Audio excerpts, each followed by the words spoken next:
قوم کو اور پی ٹی آئی کی ورکر سپورٹر اور کینڈیڈیٹ کو مبارکباد دیتا ہوں کہ الحمدللہ پشاور ہائی کورٹ نے ایک تاریخی فیصلہ دے دیا اور بلے کا نشان ہمارا ریسٹور ہو گیا ہے۔ دیکھو یہ صرف بلے کا نشان پی ٹی آئی کے لیے ایک نشان نہیں ہے، یہ پاکستانی قوم کی امنگوں کی ترجمانی کرنے والا نشان ہے، یہ عوام کی بنیادی حقوق کی نشانی ہے اور یہ اس الیکشن کو free and fair and transparent بنانے میں ایک سٹیپ ہوگا آگے۔ الیکشن کمیشن نے ہمیں ہر محاذ پہ ڈیفیٹ کرانے کی کوشش کی تھی، ہم سے بالکل ناجائز طور پر یہ نشان روک لیا تھا، اس میں بڑی انسرٹنٹی ہوئی تھی اور اگر یہ نشان ریسٹور نہ ہوتا تو 227 ریزرو سیٹیں ہماری چلی جاتی اور اس کے ساتھ ہی ساتھ تقریباً 860 اور جو جنرل سیٹ تھے اس کے بھی کینڈیڈیٹ انڈیپینڈنٹ ہو جاتے، جو کرپشن کے لیے پہلا سٹیپ ہو جاتا اور آگے آنے والے الیکشنوں میں چاہے وہ اسپیکر ڈپٹی اسپیکر کی ہو، چاہے وہ چیف منسٹر اور پرائم منسٹر کی ہو، چاہے وہ آنے والے پریزیڈنٹ کی الیکشن ہو، ان سب میں کرپشن کا ایک بازار لگ چکا ہوتا۔ لیکن الحمدللہ پشاور ہائی کورٹ نے ایک تاریخی فیصلہ دیا ہے، دنیا کے سارے قوانین میں اور آئین میں دستوروں میں کوئی ایسی گنجائش نہیں ہے کہ کسی پولیٹیکل پارٹی سے الیکشن کمیشن اس کا نشان لے لے۔ اسپیشلی ہماری جب ہم نے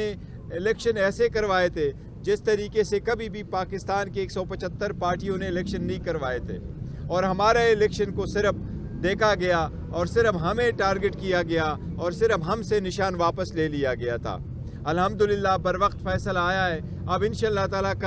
کل ہم اناؤنس کریں گے اپنے ٹکٹوں کا اور پرسوں ہمارے سارے کینڈیڈیٹ انشاءاللہ تعالیٰ پاکستان کے ہر کنسٹیچوئنسی پہ ہمارا کینڈیڈیٹ ہوگا اور انشاءاللہ ہر کنسٹیچوئنسی میں کینڈیڈیٹ انشاءاللہ تعالیٰ اپنا متعلقہ جو ٹکٹ ہے وہ فائل کر لے گا اور انشاءاللہ تعالیٰ کل شام کو ایک پریس کانفرنس کے ذریعے ناموں کا اناؤنس بھی کریں گے انشاءاللہ تعالیٰ اور پہلے جو ٹکٹ سائن کر کے ایشو کریں گے وہ بھی آپ کے ساتھ انشاءاللہ تعالیٰ شیئر کریں گے انشاءاللہ۔ یہ بتائیے گا کہ ٹکٹوں کی تقسیم کے حوالے سے کل بھی متواتر کچھ تنازعات سامنے آ رہے ہیں پی ٹی آئی کے اندر، کہاں تک یہ بات درست ہے کہ پیسوں کا لین دین ہو رہا ہے؟ کل بھی دیکھو جو بھی لوگ کہتے ہیں پیسوں کا لین دین کا کوئی سوال ہی پیدا نہیں ہوتا، ہماری کمیٹیاں بنی ہیں، ڈسٹرکٹ کمیٹی بنی ہے، ریجنل کمیٹی بنی ہے، ڈویژنل کمیٹیز بنی ہے، پھر پروونشل کمیٹی بنی ہے۔ اس ملک میں ہمارا سم ٹائم یہ ہو جاتا ہے، لوگ یہ الزامات لگاتے رہتے ہیں، لیکن جس طریقے سے ٹرانسپیرنٹ طریقے سے ہم نے اپنا پروسیس کمپلیٹ کیا ہے کسی نے بھی کوئی وہ پروسیس کمپلیٹ نہیں کیا ہے اور باقی پولیٹیکل پارٹیز کے ایک آدھ بندہ ٹاپ کا وہ انچارج ہوتا ہے اور اس کے مرضی سے جو ٹکٹس ہے وہ دی جاتی ہیں۔ ہمارے پارٹی میں خان صاحب کا at the end of the day اسی کا جو ہے نا سلیکشن ہے اور وہ الاؤڈ کرتے ہیں، لیکن پروسیس نیچے سے کیسے ہوتا ہے ایک برا ایک ٹرانسپیرنٹ طریقہ ہم نے اڈاپٹ کیا، تو ایسی کوئی بات نہیں ہے، اپنے جو حقدار ہے انہی کو ٹکٹ ملے گا انشاءاللہ تعالیٰ۔ بتائیے گا کہ روزانہ یہ کہا جاتا ہے کہ کل فائنل ہو جائے گا، اب یہ کل جو ہے وہ کل پکا فائنل ہے۔ دیکھو میں آج ہو چکا ہوتا لیکن پرسوں میں آیا تھا، میں نے آپ سے ساتھ شیئر بھی کیا تھا کہ مجھے ملاقات کرنے کی اجازت نہیں دی گئی تھی، پھر مجھے کہا تھا پرسوں آ جاؤ، تو 2 دن بیچ میں ضائع ہو گئے کیونکہ وہ پرسوں بھی الیکشن نہیں ہوا، کل میں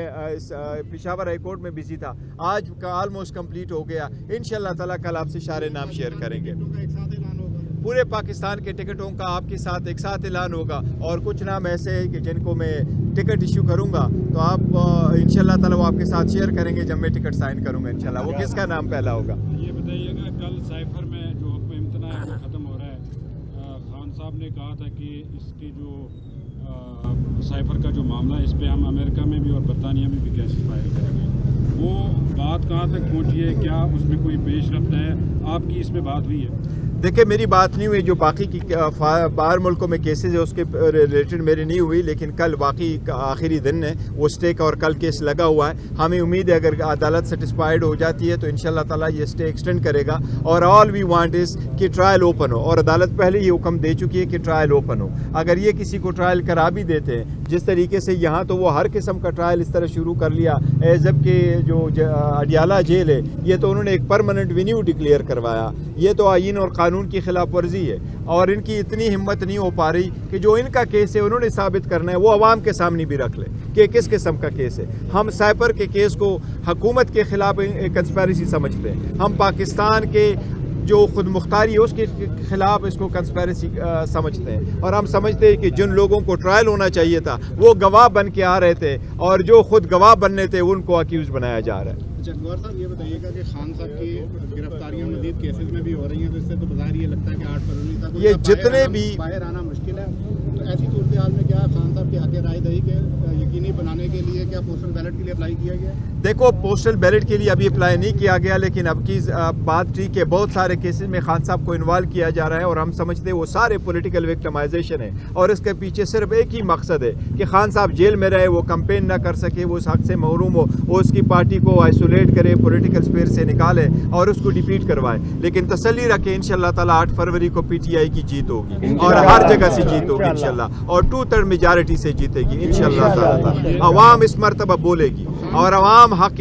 جو حل کے خدا ہے انشاءاللہ ان کی آواز اب سنے گی۔ جن لوگوں نے اس کو کرا اور جو بہرے گنگے بنے رہے، انشاءاللہ تعالی 8 فروری کو عوام ان کو اپنا آواز سنوائے گی۔ خان صاحب کا ووٹ بھی قیمتی ووٹ ہے، تو کیا اس کے لیے پوسٹل بیلٹ کے لیے اپلائی کریں گے؟